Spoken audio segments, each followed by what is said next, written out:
ayo calanka Soomaaliyeed waa astaan shaydaan waa astaan diimeed heesta calanka Soomaaliyeedna waa hees loogu heesayo ama cibaado loo muujinayo kalinimo wax weydiisi calanka Soomaaliya especially xidigta oo u taagan shaydaanka la yiraahdo Iblis calanka Soomaaliyeed iyo astaantiisa iyo xidigta wuxuu ku dhow yahay hal qarni dad aqoon-yahano ayaa soo alifay culimo ayaa joogtay intaas maadiga ahaan lahayd iyo diiniga ahaan lahayd intuba wax dhibaato ah kama jirin waxa si gaar ah idinku marka aad hadda u aragteen oo xilligan aad u soo shaabaxdeen bal ma faahfaahay wariye runtii waxa mudnaan leh marka wax cusub ay yimaadaan in la isweydiiyo waxaan maxay yihiin laakiin inaan lagu mashquulin maxaad idinku u aragteen annagu waxaan dad mutaalimiina waxaan soo baranay wax dabcan Soomaalidu aysan hore u baran markaan ku leeyahay ka sheekeynay aqoontayda waxay muujinaysaa macnaha deeply sida aan u aqaano waxaan waxay yihiin dhaqamada westernka christianka diimaha kala duwan waxaas oo dhan waxaan fahamsanahay marka anigu waxaan fahamsanahay waxaan waxay yihiin macnaheedu taagan yihiin waxaan ku cadeynaya maantay oo tusaale kugu filan in aan sharaxno kaliya heesta calanka ee Soomaaliya waxay ku tusaysaa heesta calanku markaa sharaxadeed inay tahay hees lagu sheegayo kalinimo loo qirayo shaydaan ama calanka ama xidigta in la sheegayo in asaga la weydiisanayo kaalmo in la sheegayo in asaga loo ooyo ama loo kaco ama la caabudo haddii taasi ay xaqiiq tahay waxaan ku hadlaynaa luqadii Soomaaliga yihiin umalay maayo su'aasha meesha ku jirtaa inay tahay saad ku ogaateen balse su'aashu inay tahay sideen ku bedelnaa sideen isu badbaadinaa ilaa waxaan dad islaama ma nihin dad shaydaan caabuda waxaan waa naloo qariyay waxaan noo qariyay gumeysi notsale heesta calanka kale notsale bal sidee ay u tahay shaytaanka aad baad u mahadsan tahay heesta calanka dadka Soomaalida ahi waxaan sameynaa horta survey wax la dhaho ama baaritaan intaana runtii aanan arintan soo bandhigay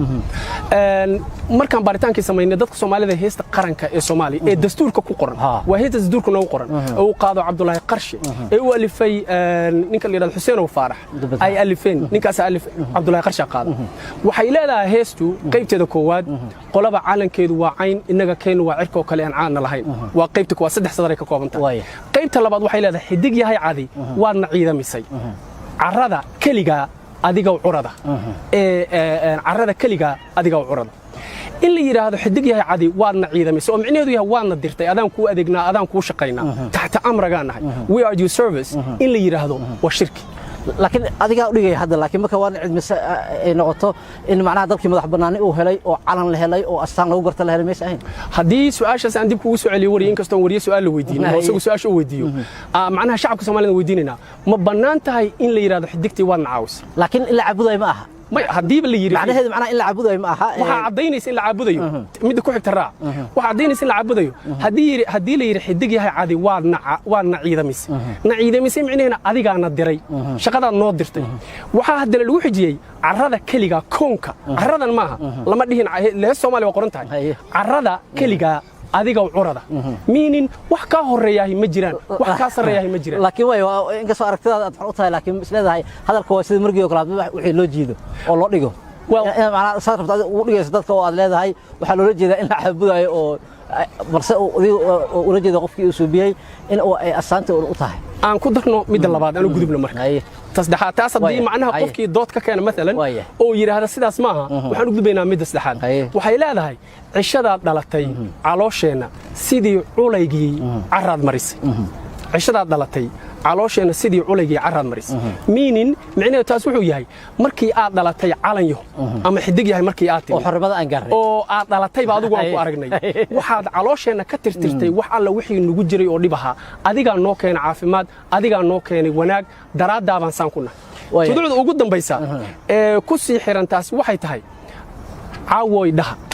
عوي ده معنى هذا أفكار سوماليجا عو وحلو يجري هذا وصدق معنى هذا عو ذا لو يقانو تكوحك تهاي وحويان مجا لوبحي بدنا الدمركا ومعنى هذا أيتها قف نصيب بدن عو ده معنى هذا وحويان نصيب لها ميا نصيب لها ما عو ده معناه وحويان إن لموجيه خشوع أما تواضع عبادة أو لو موجنا علنكي أو ليه هاي ورها لوقرو معناها وينانت علنك وليه هاي ينصيب كأن كهني إسق وحاكون رأسا مدة أوجس دم وحيلا لها تكوحك تأوجد دم بيسا وحيلا هاي أن شنتي عدود عدكي كم قناع هذا نوع اليو وادنا عاوس شنت الصومالية عدكي كم قناع علن يهو هذيك النوع اليو وادنا عاوس haddii marka calankii loo qiray inuu nacaawiyey loo qiray inuu asaguna ciidamiyona diray loo qiray inuu wax dhibaato ay wixii dhammaa asagu naga qaaday xidigtii la yiri xidig yahay caadi waadna ciidabisay oo waadna dirtay laguna dare la yiri cawoy dhaha ha loo qiro macnaha loo khushuuco oo tawaaduc ha loo muujiyo haddii la yiri qof kasta oo diinta islaamka yaqaana ama caqli leh meel kale oo loo jeedi karo ma jirto dadka qaar macnaha surveyga intaan ku jirnay waxay yiraahdeen waxa laga wadaa ammaan baa laga wadaa ammaan markaan fiirino calaamada kale caalamka anagu waxaan sameynaa baaritaan caalamka Soomaaliya kale kuma sameeyno waxaan sameynaa research ugu yaraan 18 calan oo 18 wadan oo kala duwan hal wadan oo caalamkooda sidaan anagu u muujino u muujiya ma jiro in fact researchka markaan ku jirnay dad badan oo ajnabihi waxay noo sheegeen markaan baarayna caalamkooda oo Kenya la barbardhigaynay in aan nahay qowmiyad runtii aan waxa ay sheeganayaan iyo ficilkoodu isan israacsanayn waayahay adaa ku watay markaad dib aad u fiirsaysaa oo kale gaar ahaan kuwa jacaylka oo kale qofka inuu leeyahay bilaay hadda aan ku helin waa ku dhimanaya adiga waan ku yeelaya kaasoo kale marka maxaad leedahay tan aad ku fasirtay inay cibaado tahay ma israacaan haddii aan iraahdo mesela anigu waxaas haddaan helin waa ku dhimanaya macna dhib ay soo gaaraysa haddaan iraahdo oo waxaan shakhsi ay yihiin labo waxay kala tahay laba shay shayna waa baahi adiga aad qabto waxaas tan helin dhib ay soo gaarayaan leedahay shayna waa shay aad u qirtay cibaado u qirtay because xidigta iyo calanka waxa loo qiray cibaado weey xidigtii macnaha dad Soomaaliya oo dhan caawisali waxaan rabaa adoo iga raaliya inaan u gudbo wax la dhaho comparison inaan sameeyo calankan Soomaaliya sida anigu hore u sheegnaba Soomaaliya ma sameeyo xidigtana waxa dadka Soomaalida waxay aaminsan yihiin shanta Soomaali u taagan tahay uma taagna waxaan rabaa inaan shacabka Soomaaliyeed la wadaago wax xidugta u taagan tahay really macnaha rasmiga xidugta u taagan tahay iyo caalamku meeshu ka yimid calanka Soomaaliya ee maanta haysano ee buluuga waxa la keenay wadanka Soomaaliya 1889 waxa keenay Talyaaniga 30 sano intuusan dhalan ka hor ninka la yiraahdo Cawaale waa sameeyay calankaasi laakiin Cawaale waa sida lagu hayo waraysi uu ku bixiyay oo hadaba ku jirta 1883 ha isagu waxa uu leeyahay inuu wuxuu qiraya isaga uu suubiyay oo waliba fikir asiga u gaar oo ahaa oo uradii xilligaas jiray oo Israa'iil ay kamid tahay koox walba ay wada calan gaar ah balse uu ka alifay isaga uu soo alifay oo shanta xidigna uu ku matalay shantii Soomaaliyeed cadaanka laga soo qaatay nabadda buluugana laga soo qaatay badan ugu dheer oo aan leenahay miyaas absolutely waa waraysigaas waa daawaday in fact waxaan daawaday more than in qof Soomaali uu daawado laakiin xaqiiqdu waxay tahay Cawaale creditki asaga bilasiyo la yiraahdaa sameeyay ma dhahayo marka anu ma sameyn waa this is expected waa macnaha waxa la rajay oo ku noqon kara calan gumaysi ah wuxuu noqon kara calan gumaysi ah taariikhda anigu dad ma nihin macnaha wixii rabo lagu shubo waxaana dad aqli leh متعلمين waxa loo baahay laakiin laftiina waxaad ku shubaysan dadka waxaan adiga rabtaan maya ma ku shubayno calankii lagu bedel aw waxaan leenahay Talyaaniga isagu soo biyay kii markii Talyaaniga koonfurta Xoroobis oo la bixinay muxuu ahaa marka oo kan la keenay su'aasha rasmiga oo dadka shacabka Soomaaliyeed qof kasta inuu isweydiiyo u baahanta waxay tahay hadii anagu aan been sheegayno taariikhdii taal 1889 calanka buluuga ee xidigta dhexda ku leh asagoo qaybta hoose guduud ay ka tahay hadii uusan surnayn fisha gobyerno 1829 haduusan calanka buluuga ee xidigta ku lahayn uusan ka taagnayn Tripolitania hadii uusan ka taagnayn Cernisi oo laba wadan oo Talyaanigu gumaysanaya oo exactly mid ka aan haysanaa hadii uusan ka taagnayn Cawaale sameeyay hadii laakiin 1889 Soomaaliya uu yaalay 1823 iyo 25 Liibiya uu yaalay isagoo exactly Kenya ah hadduu yaalay Cawaale ma sameey karo waxa u diidaysa taariikhda u diidaysa waxa intaas si dheer 1800 macnaha 1820 calankan waxa laga isticmaalay qowmiyada kale waxa maanta isticmaalo nala isticmaala oo isticmaala 1920 samaystay ciidamada cirka ee Mareykanka waxa 1926 samaystay ciidamada badda ee wadanka Chile waxa samaystay oo hadda ilaa maanta haysta dadka caabuda shaydaanka intaas oo dhan waa taariikh jirta wax la inkiri kara maaha therefore lama dhihi karo Cawaale sameeyay waayahay intaas hadii jirto oo intaas soo dalay isticmaalaysay sideen looga ogolaaday in qaramada midowga laga taago oo la geeyo oo Soomaaliya lagu aqoonsado waaw arintaas waxaan u maleynayaa qof kasta oo Soomaali inuu ka jawaabi karo because powerka ama awoodda markaas jirta waxay ahayd Talyaaniga ma jirin wadan calankaas markaas haysta macnaha markaan ku leeyahay ciidamada cirka ee Mareykanka iyo ciidamada badda ee Chile waa labo institution oo dawladahaas kamid ah laakiin calanka wadankaasi waa ka duwan yahay therefore maadaama Talyaanigu uu awoodaas lahaa asaguna uu watay calanka waa u hirgashay wuxuu wadankii gumaysanay wadanka dul joogay isaga loobi ku sameeyay taariikhda mid kale waxa loo baahan yahay qofka bini'aadamka inuu isticmaalo taariikhdu waa guide iyada wax xigta waxaan rabaa marka inaan u gudbo xidigta iyo waxay tahay xidigta waxa la yiri dadka Soomaaliyeed waxay yiraahdaan shanta Soomaali u taagan xidigta rasmiga ah ee waxa la yiraahdo marka horta waxaan rabaa inaan sheego waxa shanta gees leh ee maanta anaga xidig u naqaan bulugan waxa uu muujinayo xidig ma waxa shanta gees leh ee anagu aan u qaano inay xidig tahay xidig ma xidigta Allah subhanahu wa ta'ala samada uu ku sameeyay oo ku qurxiyay sawirkeeda rasmiga anaga ma naqaan calanka bal noo sharax waxaan rabaa marka in aan sharxo xidigta asalkeeda meesha xidigta shanta gees leh waxa shanta gees leh xidig u naqaan waxa ay jirtay ilaa waqtigii nabi Muuse alayhi salaam waxa isticmaashay saxaradii la dagaalantay ama ka hortimid nabi Muuse micna ay leedahay oo caalamkan ugu taagan tahay marka hore aan ku hormariyo waa calaamad ay leedahay afar diimood diinta Wiccas oo sixira neo-paganism oo dadka cawaanta dadka la yiraahdo Kabbaala oo ah dad musixiriin oo sixirka ay ku dagaalamaana iyo dadka ah Satanismka ama shaydaanka caabuda ay u taagan tahay waxay leedahay maray hoos u jeedo iyo maray kor u jeedo labadaba micnaha ay u taagan tahay marka wuxuu yahay oo iyagu si u yaqaanaan ama ay u taagan tahay caalamka waxa weeyaan 5 elements of life shanta shay ee aasaaska waa ama base-ka waa wax alla waxa caalamka jira shantaasi waxay kala yihiin spirit ruuxda biyaha iyo hawada carrada iyo dabka shantaasi u taagan tahay xidigtu qofkii markii ilaa shanta Soomaali u taagan tahay oo qof aan aayad hayn waxaad ogtahay ma laha laakiin anaga waxa uu qaadanay shanta Soomaali macnaha qofkii alifay wuxuu sheegay in shanta gobol oo Soomaali uu ka soo qaado tan aad sheegay xataa hadii shaydaan la caabuday iyo carre iyo bad iyo xitaa ha ahaato laakiin hadii Soomaalinimada aan u qaadano maxaa dhibaato ku jira waxa dhibaato ku jira saddex dhibaato ku jirta waa mid koowaad adiga ma samaysan markaad ogaato inaad adiga samaysan caalankana shaydaan ah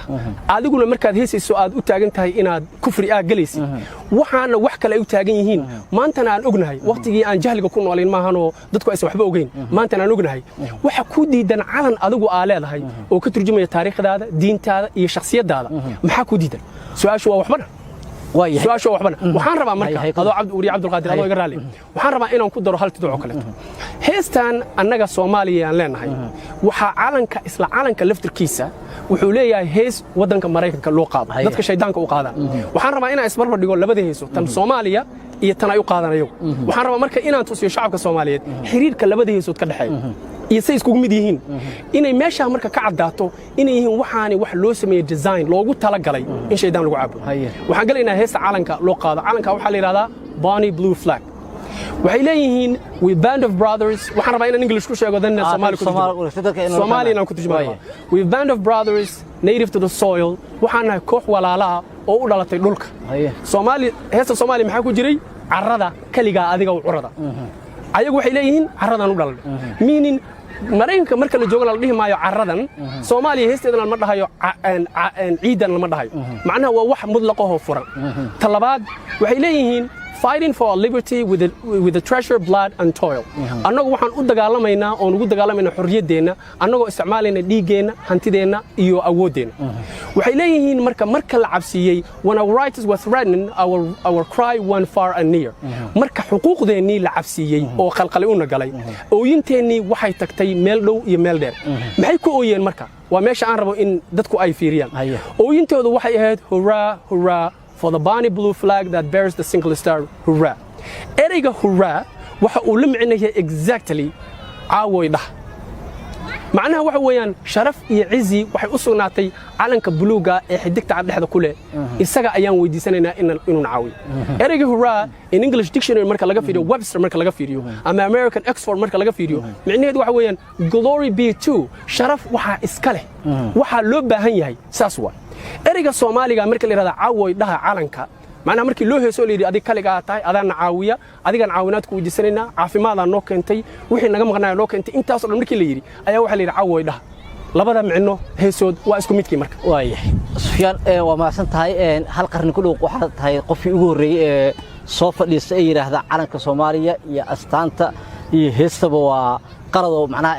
waa wax shaydaan lagu caabuday ama calaamad kiisana ku jira fikirkaas ma aqoonyahanada Soomaaliyeed kaliya iska leh ma sadana shisheeye iyo wadamo kale ayaa gadaal idinka taagan I'm glad in su'aashaasi weydiisay wariye Cabdulqaadir because su'aashaasi waxa weeyaan wadankeeni maanta waxay cadaynaysaa taas beelaha u yahay faraglis beelaha u yahay wadankeeni cidii rabta ay ibsi karto wadankeeni wada iyadoo la isticmaalay Soomaaliyeed adoo la isticmaalay Soomaaliyeed macnaha wax fiican hadaa keentid wax alla waxay rabaan noqdeen waxa lagu leeyahay waa iibsanta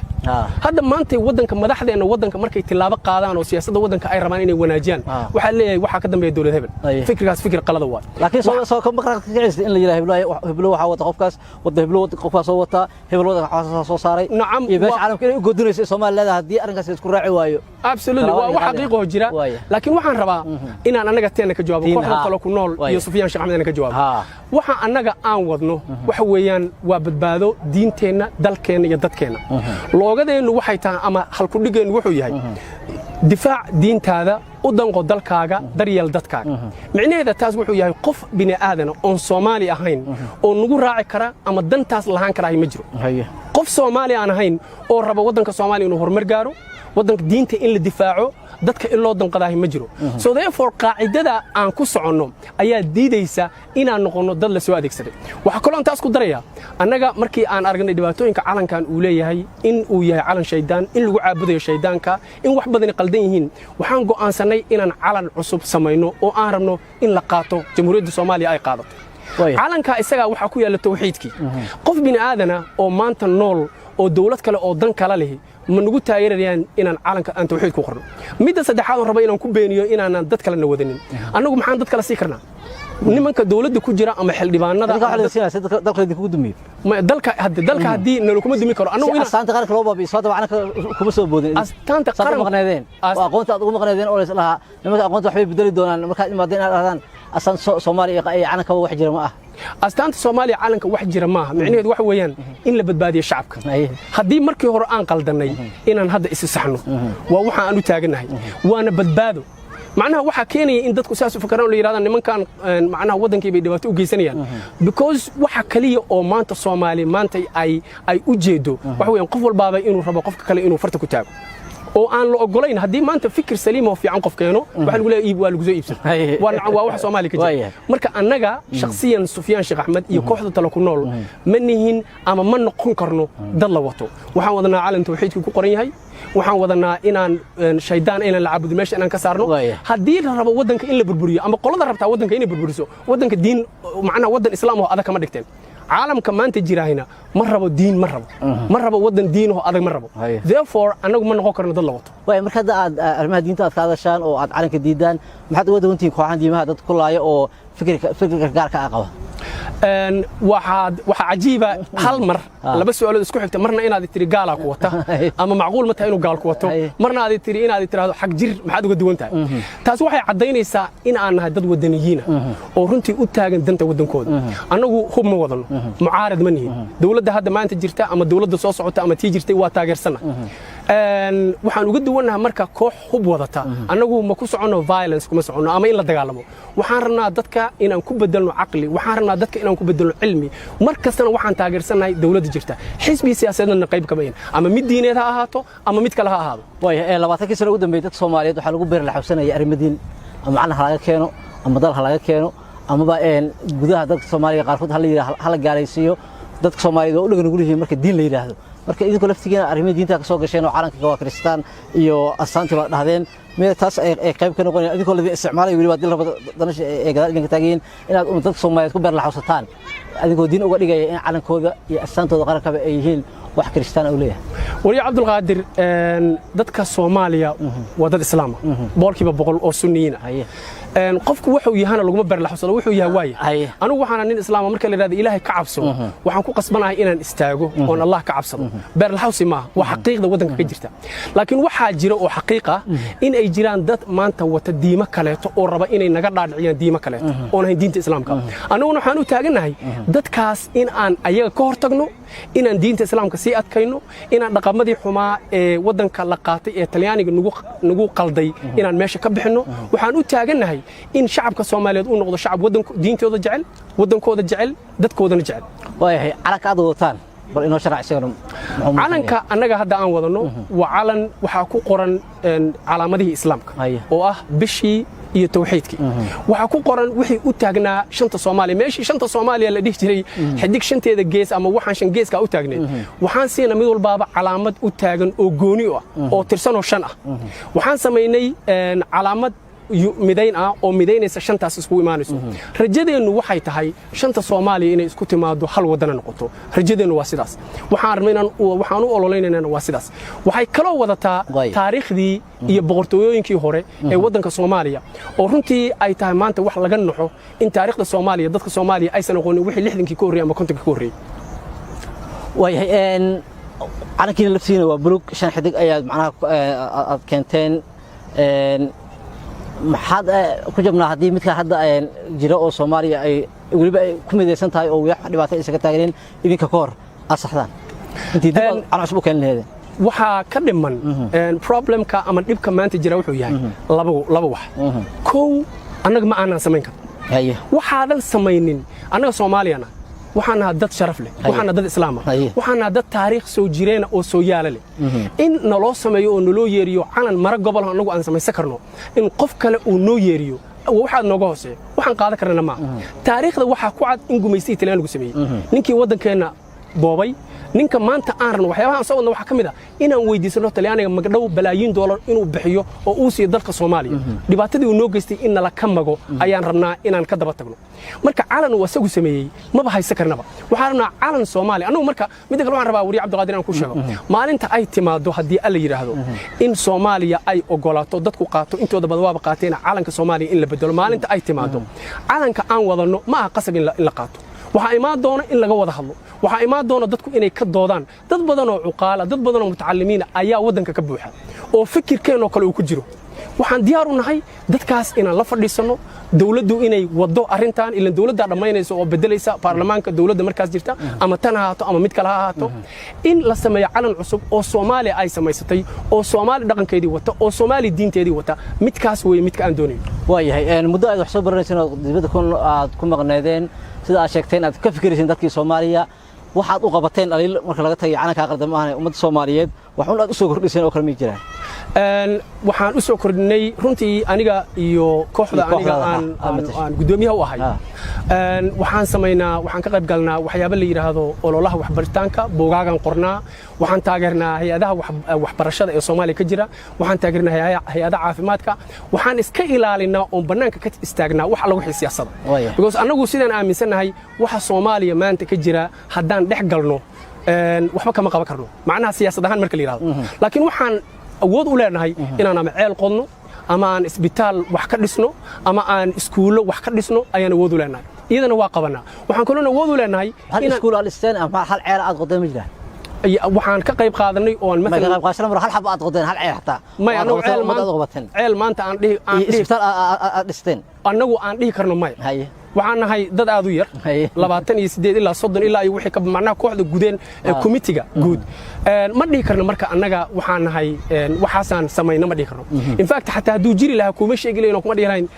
ceelkaasan wadno because siyaasadeena ka soo horjeeda waa sadaqo mar rabna inaan ku abaal sheegno laakiin waxaan ku dhihi karnaa waa ka qayb qaadanay dhismaha ceelal dhisma isbitaal iyo waxbarashooyin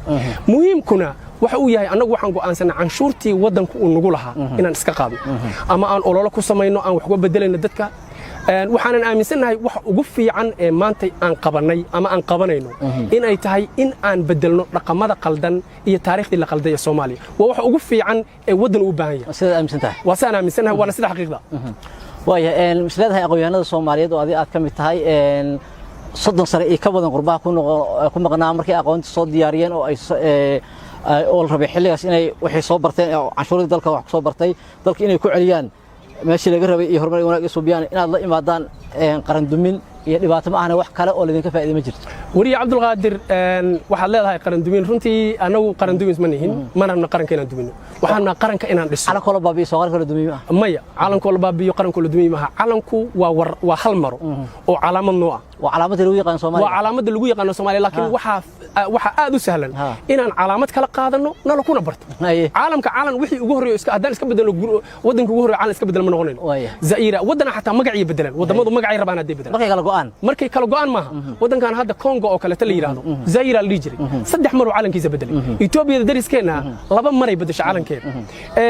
dadku waxa jooga xadaarad wax la yiraahdo jira qofku marka uu ogaado waxaan asalkooda meesha uu ka yimid waxaad ku qasban tahay tahay inaadan meeshii shala taagnaana aad bedesho haddii adiga maalan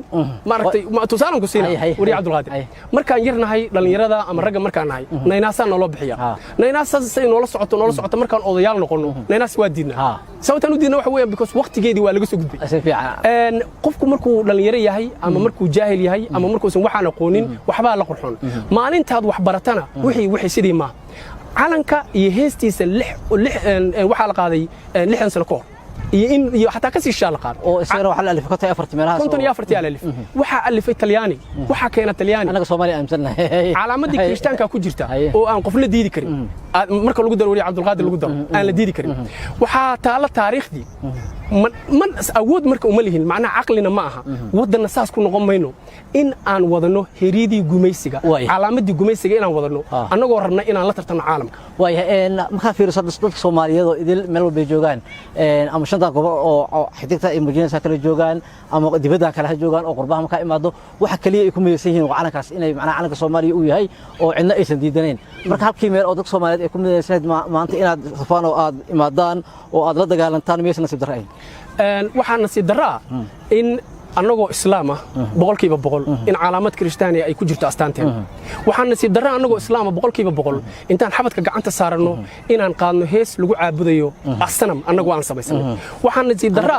in aan haysano calan uu noo sameeyey nin gumaysta ah oo talyaaniya oo u yimid inuu ku dilo oo waddankaaga gumaysta u yimid waxaan nasiib darro in shacabka Soomaaliyeed aysan fahmin 60 sano waxay ahayd maalintii xornimada la qaatay 1960kii Soomaaliya calan cusub inay samaysato hees cusub inay samaysato waxaan nasiib darro in shacabka Soomaaliyeed waddankii jacaylkii ugu horeeyo micno kaleeto oo qabiil inay jecel yihiin waxaana keenay heeriyada gumaysiga oo weli na saaran waxaan weli u kala qaybsanahay sidii gumaysiinoo kala qaybiyay cudurka ugu badan hadda in la soo qabiilkaas maxaad ugu bilaabaysan waa gelinta inta caanka urdi leedeen oo calanka dhibaato aan xilligan lagu qabin ma dhibaato ka bilowdaan in qabiilka aad ka wacyigelisaan tahriibkan alida ka wacyigelisaan maxaa yeelay aqoon-yahana ayaa tihiin wariye cabdulqaadir marka annagu aan waxa siyaasaddu waa qaacido sida xisaabta kaleeto qaacidaduna waxay leedahay formula in la dhigo oo la raaco waxa aan samaynayno waa sidaas sheegtay inaan qabiilka bedelno inaan macnaha haddii la sameeyo calan ka turjuma ama astaan qaran oo ka turjunta diinteenna dhaqankeena iyo waddankeena iyo taariikhdeena waxay bedelaysaa sida Soomaalidu ay fakarto waxay bedelaysaa qaabka aan u fakarno wuxuu noqon doonaa inaan diinta jeclaano kow inaan waddanka jeclaano labo qabiilku markaas inuu ku xigo maxaad ugu bilaabaysan waaba iyadii baan ku jirnaa wabataan ku dhahay bedelida calanka wariye cabdulqaadir waxaan ku yidhi inaan calanka bedelno oo aan macnaha calanku waa dhambaalwada hadda Soomaaliya haddii hadda maanta lagu weydiiyo nin wariye ah tahay ama qof kale Soomaaliya dil weydiiyo leeyahay calankan Soomaaliya ee shangeeska cad dhexda kule ee buluuga ahi muxuu Soomaali uga taagan yahay qof Soomaali shay kara male qofka ugu dhow wuxuu ku leeyahay waa cirka oo kale cirka kaligeen ma lihin waa badda oo kale badda kaligeen ma lihin qof Soomaalnimo kama Afrika tan ugu dheeraanayna may Afrika tan ugu dheer ma lihin Madagascar ka dheer Madagascar South Africa ma waa ka bad dheerta ma lihin so therefore banaan carran ku dhaganahay waa wax noo akhriyay macnaha calankiiba marka adiga ka turjumaayo seerta marka inaad wadani ku noqotid haddaan ba calankaagii astaantaadii iyo diintaadu uusan ka turjumaynin ma noqon kartid wadani diinna ma haysatid laakiin xanuunka qofka meesha ka soo lama baarba qofka daaweynaya bini'aadanka ah jir ahaan oo qof sida Ilaahay u abuuray meesha xanuunka ku hayso ma in la abaaro absolutely wariye cabdulqaadir aad u saxantaa because annagu waxaan aanay Soomaalida marka fiirs muxuu ku leeyahay xanuunka Soomaaliya wuxuu yahay diintii oo laga fogaaday iyo ayagoon wadaniin ahayn daaris xanuunka ma bartaan marka intaad ala bedeleedeen waxaan ku bari lahaynba wadan marka la rabo anagu siyaasiinana in kala qaadmiyo ku baraysan maya cabdulqaadir anagu siyaasiinana 20 iyo dhowr sano soo barinay siyaasadda marka wadan la rabo in la bedelo ama bulshada rabo in la bedelo waxa laga bilaabaa symboliska dadku uu leeyahay macnaha waxyaabaha dadku uu isku raacsan yahay oo faahirsan yahay calanku macno weyn uu leeyahay waa hanuuniyihii wadanka hadduusan calankaagii kugu hanuunin karin wadaninimo iyo diin hadduusan kugu hanuunin karin wax waa wixii ugu horeeyay ee la rabo wadanka in laga dhiso ka maqan wixii ugu horeeyay la rabo wadanka in lagu hanuuniyo ka maqan ma samayn karna marka waa nolol kugu tala galayba talyaanigu markuu calankan dulshiisa naga saariyay waxaan nolol kugu tala galay waligeen inaanan isqabsan oo saan ahano inaanan wadaniin noqonin waa nolol kugu tala galay dawladihii kale waa iska bedeleen Libya waa iska bedeshay calanka talyaanigu sameeyay Eritrea waa iska bedeshay Shanki China waa iska bedeleen kulligood waa la bedelay dadka kaliya ku haray waa annaga calanka marka aan bedelno hadii الله سبحانه وتعالى يرضى وبدلنا جميسي سو اسكن بدلنا كعلن جميسي ان سيمنو كان انصار ما أنا بدلنا علن كاني وعلن كي كلو اي مالدا كون يا سيدات بقول يا سيداتني سغالكي وري عبد القادر وصورنا في شقو بيرنا اسغي لفتركيسي دولده Soomaaliya dawladda hoose Soomaaliya therefore ma aanan bedelin hadii aanan bedelin marka waa waxna la kugu talagalay in la ka siibo wadanimadii iyo diintii haddaan kan iska bedelana sida aad sheegtay ayaan noqonaynaa waxaan noqonaynaa dad wadaniyiina waxaan noqonaynaa dad diintooda jecel waana qorshe aan wadno waayahay dhibaatooyin kale ee haysta ee dadka Soomaaliyeed marka laga tago in la bedelo wax kale oo idin qorsheysan oo aad rabtaan inaad qabataan maadaama aad marna dhacday siyaasad inaad ku booddo marabno haddana aad dhacday siyaasad uma soo baranay lafteedu soo iskama hor imaanayso siyaasadda markaan soo baranay aniga khaasatan siyaasadda aan soo bartay waxay tahay siyaasadda rasmiga ee macnaha marka la yiraahdo siyaasad Soomaaliya hadda dhaqanka ka jira iyo dadka Soomaaliya xilka hayahay ma aha siyaasiyiin ma siyaasiyiin lama yiraahdo waa nabadoono siyaasi ma aha siyaasaddu waxay leedahay nin aan takhtar ahayn ama aan surgeon ahayn oo wax qali aqoon ma u dhiibanaysa inuu ku qalo waa maya nin aan siyaasaddu wax la barto waa dhowr iyo 10 sano jaamacada lagu nin dhowr iyo 10 sano jaamacada ku soo dhigtay oo siyaasi maanta Soomaaliya hadii raadiyay aad u yiriya ninka ugu dhow wuxuu soo bartay wax la social studies ama barashada bulshada inuu soo barto micnaheedu markaan taas kale waxaan ka wadnaa annagu siyaasadii aan soo baranay inaan wadanka ku shaqeyno waa wadnaa inaan ku shaqeyno hadda waxa kamid ah in aan wadanka ka dhigno dad diintooda jecel wadaniyiin waxaan ka dhigaynaa annagoo isticmaalayna miiriyaha iyo aqliga iyo strategy qaacido qoran oo caalamka dhan la og yahay inay shaqeyso inaan isticmaalno shaqadeenu taas waa waxa soo haray waxaad weydiisay waxyaabaha kala rabo inaan ka shaqeyno waxaan rabnaa inaan tirtirno mesela waxa la yiraahdaa haybta koorka oo qof Soomaali kale uusan ka hooseeyo waxay keentaa arintaasi marka qof Soomaaliya uu ka hooseeyo waxaad dib u geysatay wadankaagii waxaad dib u geysatay diintaadii waa diin darro waa wadaninimo xumo because adiga wadani ma noqon kartid ilaa qofka kula mid ah oo Soomaaliga aad u aragto inuusan ka hooseyn matid wadani waxaan rabnaa marka inaan tirtirno waxa la yiraahdaa haybta koorka waa kanada ugu weyn Soomaaliya ka jira oo dhibaato weyn dawladda Soomaaliya lagu qaybiyo absolutely 4.5 inaan tirtirno haybta koorka inaan tirtirno waxaan rabnaa inaan tirtirno taariikhda qoran maantay oo taariikhda Soomaaliya ka soo bilaabatay qarnigii 7aad Soomaaliya waxa ku yaala masaajidka ugu weyn ugu da'da weyn ee Afrika Soomaaliya ku yaala waqtigii carabta qaarkeed intaysan diintu gaarin diintu soo gaartaan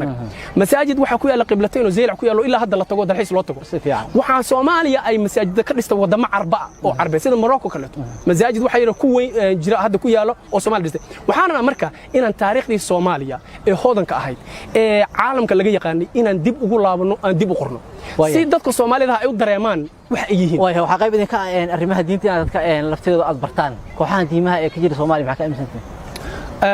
waa arintaas waa arin siyaasadeed ma galno anagu cidna ma weerarno cidna ma aadno waxa shaqadeena kaliya waxay tahay in aan wacyigelino bulshada Soomaaliyeed ciladaha jirana aan tusno una ogolaano ayagu in ay fahmaan bartaan kadibna la bedelo rajo inta laga ka qabtaan ugu dambeyn bal inaad fikirkiina dadka Soomaaliyeed ay wada qaataan oo dhanka walba aad u dhaqaaqadaan ay